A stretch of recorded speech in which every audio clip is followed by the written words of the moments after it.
என்னை ஆட்கொண்டவரும் நான் செவிக்கிறவருமான ஆண்டவராகிய இயேசு கிறிஸ்துவின் நாமத்தினாலே அன்பினல் வாழ்த்துக்கள். கிறிஸ்து இயேசுவுக்குள் மிகவும் பிரியமான அன்பு சகோதர சகோதரிகளே, நீதிமொழிகளின் புத்தகத்தில் 26வது அதிகாரத்தில் 27வது வசனத்தின் முதல் பகுதியை குறித்து கொண்டு தியானித்து பாருங்கள். படுகுழியை வெட்டுகிறவன் தானே அதில் விழுவான் என்று சொல்லி எழுதப்பட்டிருக்கிறதை நீங்கள் பார்க்க முடியும்.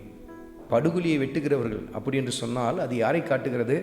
மற்றவங்களை கவிழ்த்து போடணும்னு சொல்லிட்டு சதி திட்டங்களை செய்கிறாங்க பார்த்தீங்களா, அவர்களை குறித்து தான் கர்த்தருடைய ஆவியானவர் சுட்டி காட்டுகிறார்.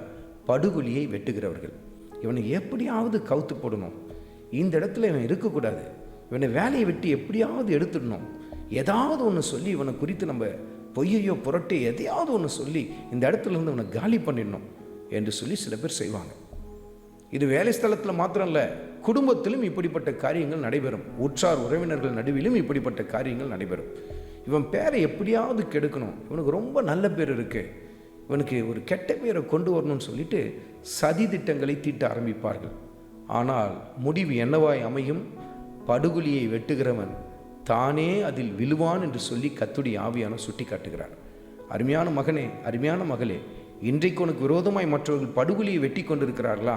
அதையெல்லாம் குறித்து கவலைப்பட்டு கலங்காத.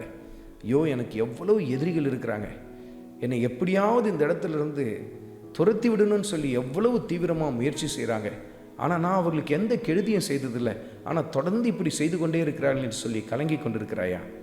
அதையெல்லாம் குறித்து கலங்காது. ஏனென்றால் படுகுழியை வெட்டுகிறவர்கள் தானே அதில் விழுந்து போவார்கள் என்று சொல்லி கர்த்தருடைய ஆவியானவர் சுட்டி காட்டுகிறார்.